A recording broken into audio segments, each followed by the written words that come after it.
Yo, check this out as Trump explains his recent deal with Putin. Incompetency within previous administrations. He explains his economic strategy to save America and defends his position as a nationalist as opposed to being a globalist like Zelensky is. My name is Marcus Russell. This is the Marcus Russell Show. Oh, okay. So, despite Zelensky coming off in here talking crazy to JD and Trump, where they had to, beat his Ukrainian ass, Trump is still out there penning deals for him on their behalf. Putin didn't necessarily agree to a ceasefire, but he did agree to stop attacking their energy infrastructures, which is very important. Look, eventually, this is what Trump told him. Look, eventually, I'm gonna be coming out there and getting this money out this enrichment, enriching these minerals, and I'm gonna need to power up the project. Make sure you hit that subscribe button, man. Let's get right to it. But we start tonight with the big news, his conversation with Vladimir Putin. Mr. President, thank you so much for joining us. Thank you. We got a readout of your call with Vladimir Putin, and it was a fairly optimistic take. Vladimir Putin agreed to a ceasefire immediately on energy and infrastructure, right, but not to a 30-day ceasefire. Tell us what happened. Well, you have a situation. We have a lot of guns pointing at each other foolishly because it would have never happened if I were president. That was not a war that was supposed to happen. Facts. And it did happen. So that's where we are. And right now, you have a lot of guns pointing at each other. And a ceasefire without going a little bit further would have been tough. Russia has the advantage, as you know. They have encircled about 2,500 soldiers. They're nicely encircled, and that's not good. And we want to get it over with. Look, we're doing this. There are no Americans involved. There could be if you end up in World War III over this, which is so ridiculous. But, strange things happen. And I think we had a great call. It lasted almost 2 hours. Talked about a lot of things and toward getting it to peace. And we talked about other things also. Was there non-negotiables mentioned by Putin? It was reported that I think the Kremlin media actually stated that he demanded an immediate cessation of aid to Ukraine in order to get to this multi-step deal. No, he didn't. We didn't talk about aid. Actually, we didn't talk about aid at all. We talked about a lot of things, but aid was never discussed.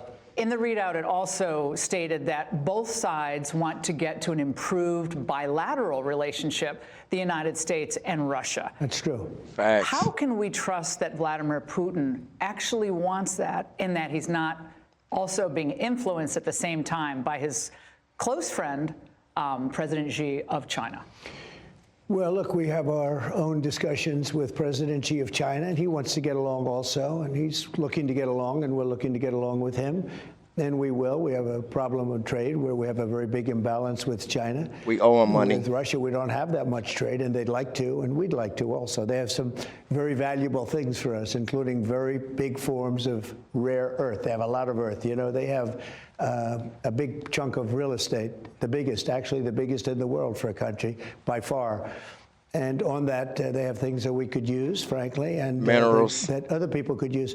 I think that President Xi would like to get along, and I think Russia wants to get along with the United States. I also think we're a much different country than we were just a few months ago. We're a country that's now respected. We were not respected. We were being laughed at. We had incompetent leadership. This was war, as an example, that would have never happened if I were president. Is part of your desire to forge this new relationship with Russia also impacted by Russia's closer relationship since you left office in 2021 with China? Because I think you talked about before the desire to box out China from that part of the world and have a closer relationship with Russia.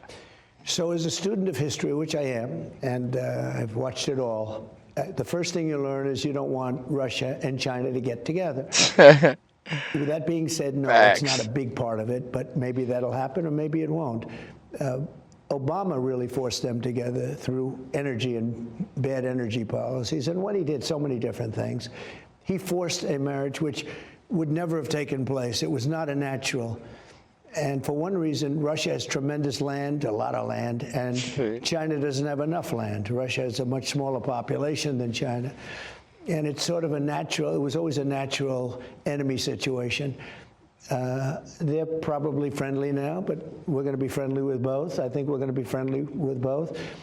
China needs us in terms of trade very badly, but we have to straighten out the deficit. We have now more than $1 trillion deficit with China. It's not even believable. And we're going to be doing something about that. And with Russia, they would like to have some of our economic power. That part. The criticism that you've heard since really 2015 is that you have more in common with Vladimir Putin than you do with globalist leaders, maybe some NATO leaders, and in this case, with Zelensky. You're both nationalists. Zelensky's more of a globalist. How do you respond to that criticism? Well, I am a nationalist, but I'm a nationalist for the United States, Facts. not for anybody else. And it's interesting because there's nobody been tougher on Russia than me. I'm the one that pointed out Nord Stream 2, and I stopped it. Nord Stream's the biggest pipeline, I guess, in the world, taking care of all of Europe. And it was being built from before I got there. And somehow they were on the way. It was going to be, and I stopped it. It was just stone cold dead. I stopped it in its tracks. That's not somebody that's being particularly nice. It was the biggest project they ever had. I had it stopped. When Biden got in, he immediately approved it, like immediately. One of the first things he did in office was he approved Nord Stream 2. Nobody ever heard of Nord Stream 2 until I was president. I said, what are you doing? You mean you're building a pipeline to Germany and various places in Europe. You're paying them billions of dollars a month, and then we're paying a lot of money to fight them. This is not going to work out well. And it stopped, and then Biden approved it, which was a really stupid thing to do, but he did it. And Putin actually said to me, if you're my friend, I'd hate to see you as my enemy. He said that very strongly. But with all of that, I had a very good relationship with Putin. I had a very good relationship with President Xi, a very good relationship with Kim Jong-un of North Korea. Lots of good relationships. Honestly, if infrastructure on energy places, if those strikes are stopped on both sides, that would mark the first mutually agreed suspension on tax in this region for 3 years. And that's real big, y'all. And who put that together? That's right, Trumpito. Look, because both Ukraine and Russia, they need at least the energy infrastructure deal to really go through. There's Ukraine has been striking a lot of gas plants and oil plants in Moscow, and gas and oil is Moscow's most, it's their most important stream of revenue for that country. And then, Russia been just blowing down Ukraine for a long time. They've been in the dark in a lot of places. But, praise God, America has taken the rainbow flag down and we're under new management. So, now we can maybe help out and save the world a little bit, as long as it doesn't affect our pockets. For real. But yo, let me know what you think in the comments. Until next time, my name is Marcus Russell. This is the Marcus Russell Show. Make sure you hit that subscribe button. Peace.